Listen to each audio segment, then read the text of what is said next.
Hola people, ni hawa kembali lagi bersama Oe Julius si Apple fanboy.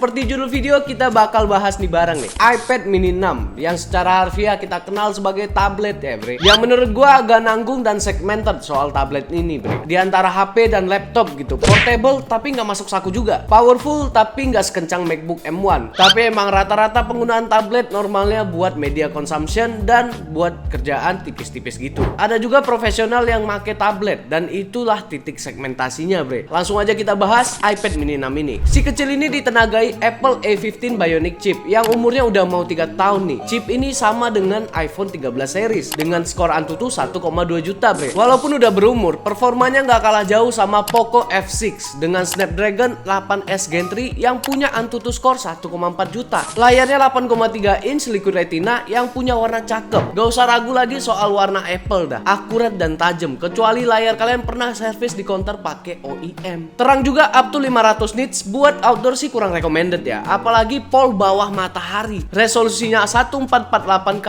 2266. Ini buat editing bagus banget. Buat content consumption oke. Buat gaming pun mantep bre. Desainnya minimalis, kotak 3:2 berbahan aluminium dengan bezel yang ya cukup tebel ya. Belum ada Face ID kayak iPad Pro, tapi ada fingerprint scannernya nih. Agak menyebalkan karena udah kebiasa dengan Face ID yang ada di iPhone gitu ya. Soal connectivity, iPad mini 6 ini udah pakai USB-C. Ini oke banget karena sekarang ngecas bisa lebih kenceng dan juga bisa connect device lain kayak monitor ataupun SSD eksternal. Dan kameranya ini bre, 12 megapiksel buat main kamera dan 12 megapiksel juga ultra wide buat front kameranya. Yang front kameranya ini udah dilengkapi fitur center stage bre. Jadi bisa otomatis reframe kita pas kita lagi video call. Mikrofonnya ya kira-kira seperti inilah. Untuk mikrofonnya kira-kira begini ya bre, jernih dan Apple quality. Speakernya sendiri overall oke aja, nothing impressive ya. Stereo dan ya udah gitu aja. Menurut gua sih ini buat nonton enak, tapi untuk denger lagu masih kurang lah ya bre. Apalagi di low frekuensi dan powernya yang biasa aja. Atau kalian coba denger sendiri aja nih.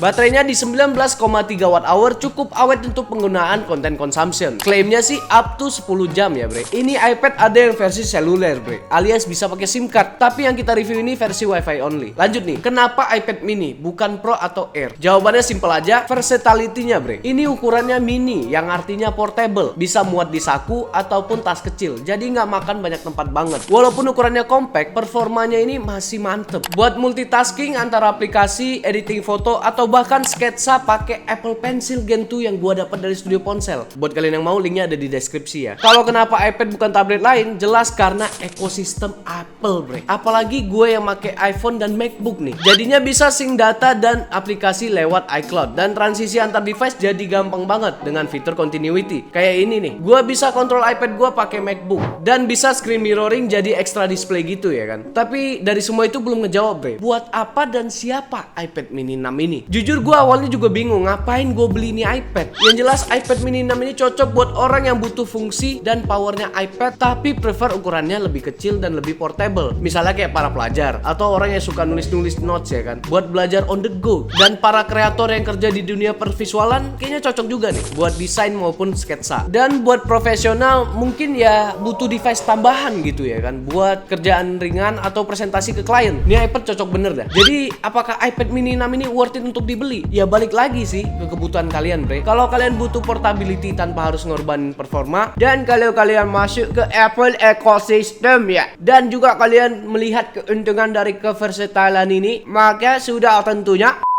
desainnya oke, minimalis, powerful, dan add-on-nya yang ada third party-nya. Kalau kalian ngerasa Apple produk itu kemahalan, jadiin tablet ini salah satu opsi selain tablet-tablet yang ada di pasaran saat ini. Soal harganya, iPad mini 6 ini sekarang bisa kalian dapetin di harga yang cukup pricey ya, di angka 9 jutaan. Tapi di Facebook Marketplace ini harganya cuma 5 jutaan kok bre. Dan di harga 5 jutaan ini gua rasa cukup masuk akal untuk tablet ya kan, kalau kalian emang butuh. Kesimpulannya sendiri gimana nih? Ya bisa dibilang ini produk tablet yang segmented. Gak semua orang butuh dan gak semua orang harus beli tablet yang ini. Banyak tablet yang powerful misalnya kayak Poco Pad ataupun Xiaomi Pad yang mana harganya pun jauh lebih affordable. Bisa dapet bundling keyboard dan pennya juga. Tapi ukurannya beda nih ya sama iPad mini. Dan juga iPad mini ini nggak ada bloatware-nya, bre. Kalau emang doyan banget taking notes atau sketsa on the go, gue bisa rekomend iPad ini buat kalian. Jadi itu aja, bre, pembahasan iPad mini 6 kali ini. Semoga dengan video ini kalian bisa mutusin iPad mini 6 ini berguna buat kalian atau tidak. Like kalau kalian suka, dislike kalau Alfian jelek. Mohon maaf bila ada kesalahan. Saya Uncle J selaku host magang Kudetek izin pamit. Syukron, au revoir. Bye bye.